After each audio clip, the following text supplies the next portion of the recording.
Hello, everyone. I just want to thank you again for tuning into this channel, and I certainly appreciate again the comments and the interactions and the encouragement that comes out of the comment section. Just want to jump in here really quick before this video officially starts. About a year ago, December the 5th is when I launched this channel, and of course, it was the 1 year anniversary of my dad's death to the very minute that he took his last breath. My wife and I, again, we were in that room as he passed away. And so I launched this channel on the 1 year anniversary of his death to the very moment that he drew his last breath. And this particular video is the 2 year anniversary. I'm releasing it on the 2 year anniversary at the very same time, the very moment, the 2 year anniversary that he passed away. What I'm doing now is I'm getting into the testimony portion of my stories. We've talked about the religion for a year now, the foundations, the techniques, and all that nonsense that they use. And what I'm doing now is, of course, I'm just going to start sharing my testimony. And I'm starting with like I said in the last video, I'm starting with my grandparents on both sides of the family. I'm going to talk about my dad's side of the family. I'm going to talk about my mom's side of the family, and what have you. And what you're going to hear here is you're going to hear some stories of how my grandfather on my dad's side was really abusive. I'm going to tell some stories here that they're not that easy to hear. They're not that easy to share either. These are stories that my dad told me himself as I was growing up. There's also a story where I had heard that my grandpa had lined all of the kids up, including my dad, and he had an old 22 single-shot rifle, and he told every one of them he was going to kill them. I don't know what the reason was, but he was very abusive, physically and emotionally. And this is the reason I'm telling this story, these stories about my grandparents, what have you, is because I'm building the foundation for why I believe my parents may have decided to become Jehovah's Witnesses. My dad was a very broken person. He grew up in a very broken home as far as abuse and all that nonsense was concerned, and I believe he grew up with a broken spirit, and he really had nothing to hope in. He was just a hopeless person. He was just surviving through life as best he knew how to do. There was a time I could not stand my dad, and I hated him. I hated to even look at him because of the way I was raised. I was just miserable in this family. But since I became a Christian and I learned to look at people the way Jesus sees them, I've learned a lot about my dad. I've learned about the brokenness that he experienced, and I've understood a little more about the reason he was the way he was. And I don't hold any animosity towards him. I love my dad, and I have hope that one day I'm going to get to see him in heaven one day. I just have hope. I'm going to hold out hope no matter what. There's some things that happened just prior to his death, within 6 months or so prior to his death, that makes me believe that I have the hope of seeing him again in heaven, and I'm going to hold on to that. Now, about a year ago, I released a video. It was the second or third video. I can't remember for sure. But I did a comparison in regards to Venus flytrap religion. I was riding down the road one day, and I was thinking about this religion, and I thought about the Venus flytrap. And then I started researching how it works, and I thought, wow, that compares so much to how this religion works. So I did an analogy in that video. It's about a 3-minute clip. I'm going to include that clip on this video as well because I want you to get familiar with this Venus flytrap religion theology here. Because this, I believe, is how my dad was sucked into this religion mentally and emotionally. I believe you'll understand once you see the clip. So without further delay, I don't want this to get too long. I'm going to go ahead and get it started. I'm not going to come back at the end and talk to you about where we're going next. You'll hear that in the video. I'm going to tell you. The late Jim Morrison, the former lead singer of The Doors, once said, "Whoever controls the media controls the mind." One doesn't have to look very far this very day and age to see the effects of media brainwashing. In the same manner, the Jehovah's Witness organization has its own media or publications that many refer to as propaganda, through which they manipulate and control anyone who is willing to submit to the organization's authority. Personally, I like using the analogy Venus flytrap religion when describing the organization's tactics orchestrated on the innocent, unsuspecting person who simply approaches the organization searching for peace and hope. Just as the insect is lured by the Venus flytrap's sweet aromas, so too is the unsuspecting person lured to the Jehovah's Witness organization.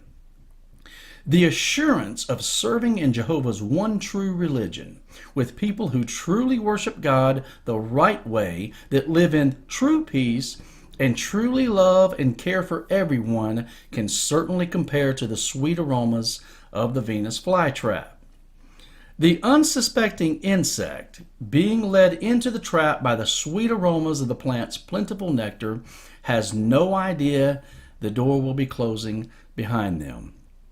In a similar manner, although methodically and a little slower, the door closes behind the unsuspecting new convert. At this time, the new convert begins to learn new things such as Jehovah is only working with this religion, and if you choose to leave, you will be denied everlasting life. Who in their right mind that is searching for peace and hope would choose to be in opposition to God? For the insect, the door has now been shut, and freedom is no more. But the unsuspecting new convert begins the indoctrination process into their new religion. Unlike the insect, there is still hope for the new convert to one day be awakened from the clutches of mind control they will endure during the indoctrinating process. There is a broad community of former slaves readily available and willing to lovingly assist those who choose to detox from this religion's manipulation and conscience control. Starting with my dad's side of the family, my grandfather's name was Samuel Percy Garrison. He was born on May the 15th of 1894 in Blount County, Alabama, where he resided the great majority of his life. Based upon some of the stories I have heard concerning Grandpa Percy over the years, it appears that he wasn't the type of person that could be pushed around very much. In fact, based upon stories shared by my dad and a couple of my uncles, Grandpa Percy was also, he also had a little bit of an abusive side to him. The earliest known photo of Percy that I am aware of is this one. Percy here is holding the gun, and he is seated next to his younger brother, Fernando James Garrison. Considering that Fernando died at 34 years of age in 1931 and that he was 3 years younger than Grandpa Percy, I can only assume that the two were likely in their mid to late 20s when this photo was taken.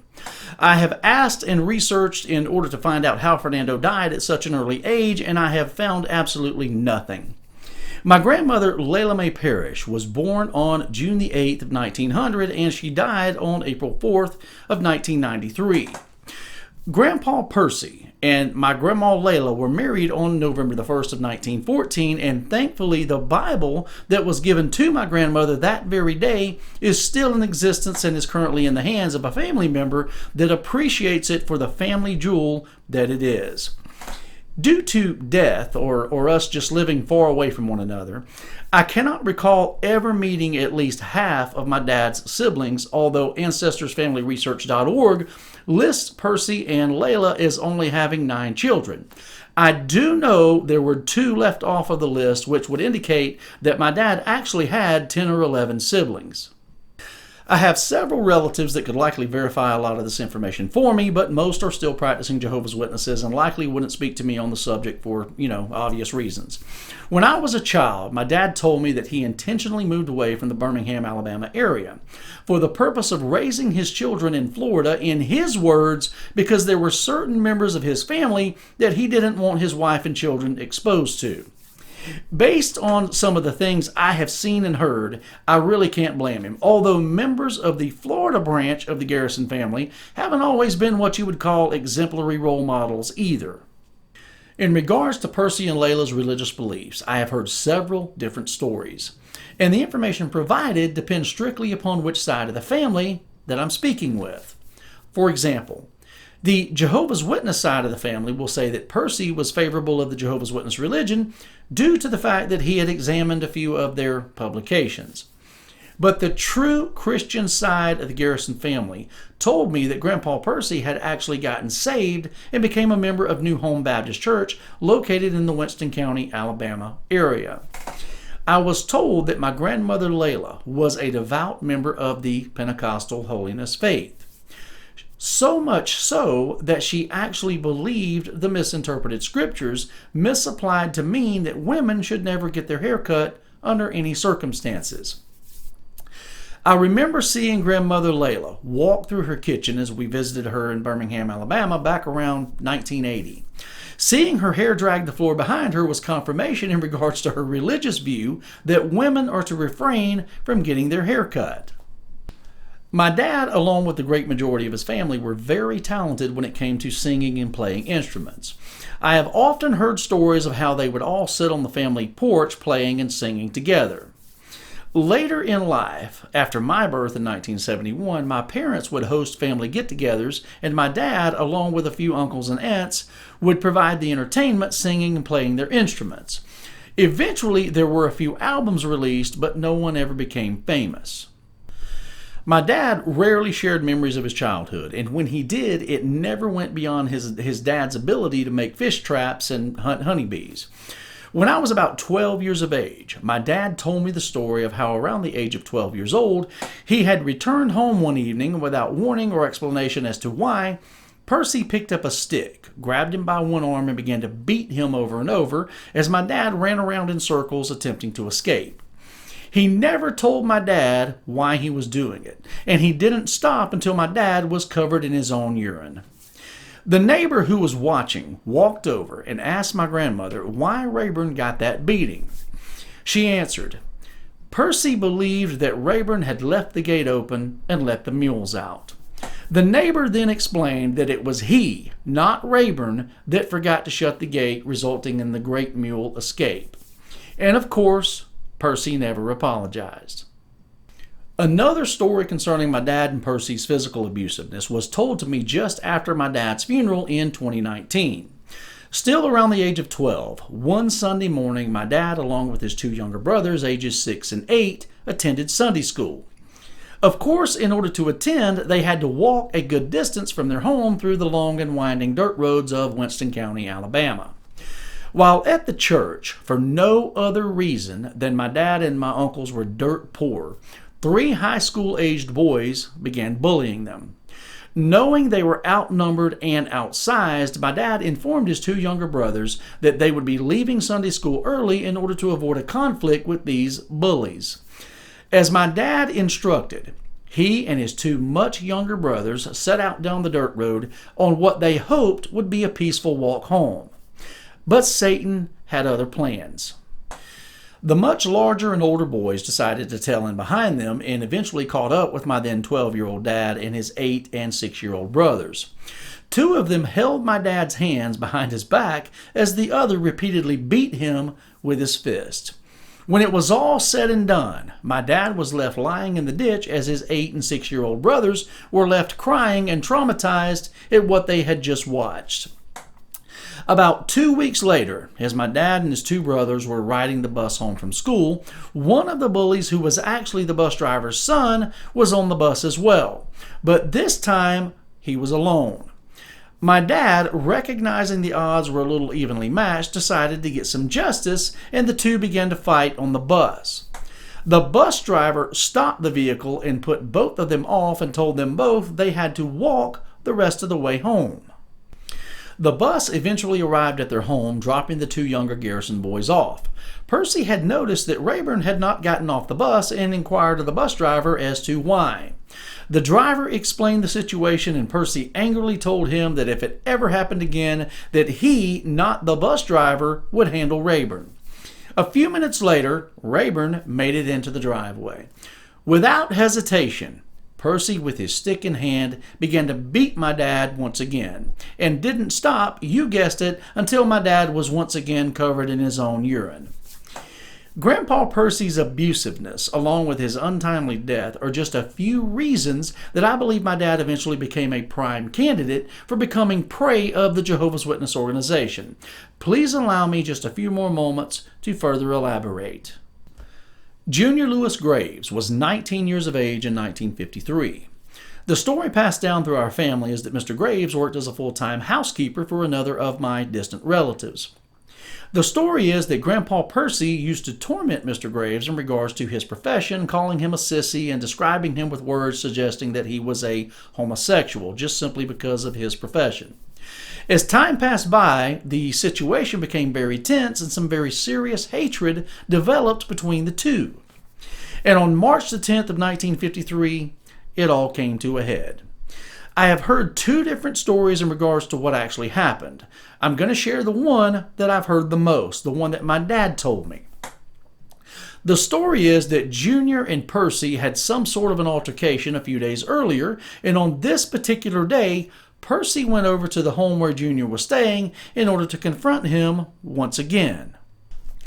My uncle, who was 11 years old at the time, was with Percy as they approached the house. Percy instructed my uncle to return home. My uncle returned back to this house about an hour later, around 8 o'clock a.m., as he was looking for Percy. Either in the front of the home or the back, I don't know. There are conflicting stories. But my uncle had to jump over a ditch in order to get to the other side onto the property. As he jumped, he saw Percy lying in the bottom of that very ditch, covered in blood.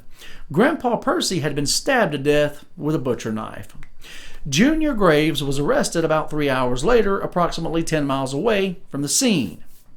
Although it isn't very easy to read, my interpretation of the handwritten court documents from the trial indicate that Junior Graves only received 5 years of probation. Based on the stories that I have been told and heard about my grandpa, I'm not sure that Junior deserved that. Now, how could my dad's experiences in this family have made him a prime target of a religion that preys upon naive and hopeless people?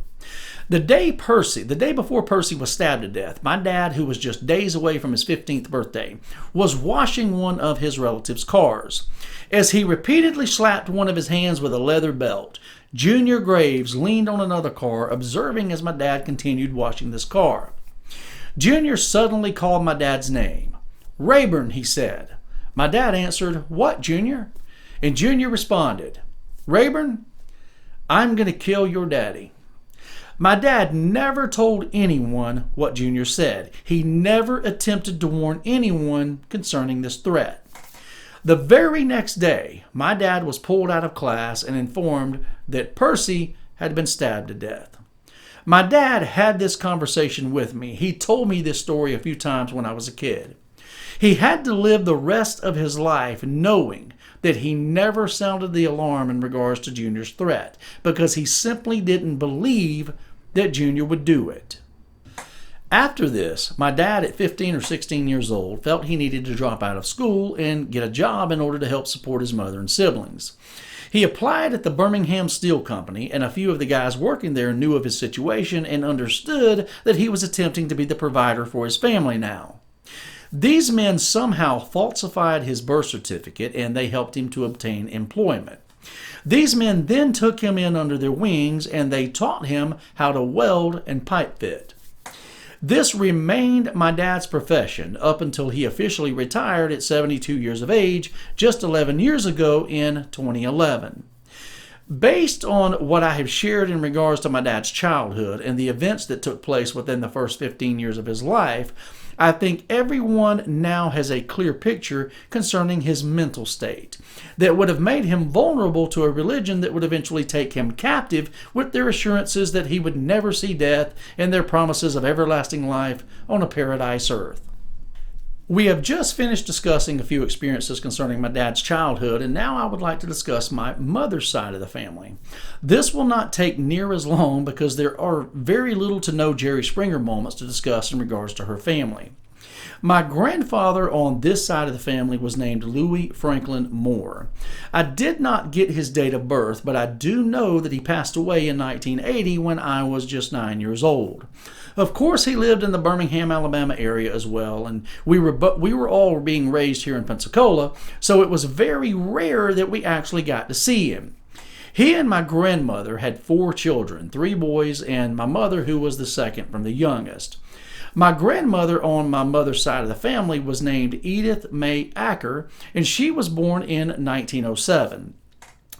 Grandma Edith passed away in 1966 at 59 years of age, just 5 years prior to my birth. Although I was told that my Pawpaw Moore did not attend church, I was told that Granny Edith took the children to Brighton Baptist Church where they were members. It is my understanding that Pawpaw Moore worked in the coal mines, and because of this, my mother and her siblings would have never been considered as growing up in poverty like my dad's family did. In every picture that I have ever seen concerning my mom's side of the family, they were always very well dressed and always seemed very happy together. Based on my memories, I never had a bad experience when visiting and associating with my relatives on the Moore side of the family. They were and are mostly known for being Christians that love and live at peace with one another. They would have been great influences on us kids, but of course they were not Jehovah's Witnesses, therefore we were mostly sheltered away from them. And that is basically it in regards to her side of the family. As I said, it wouldn't take long because there simply wasn't much drama to discuss in relation to my mom's upbringing.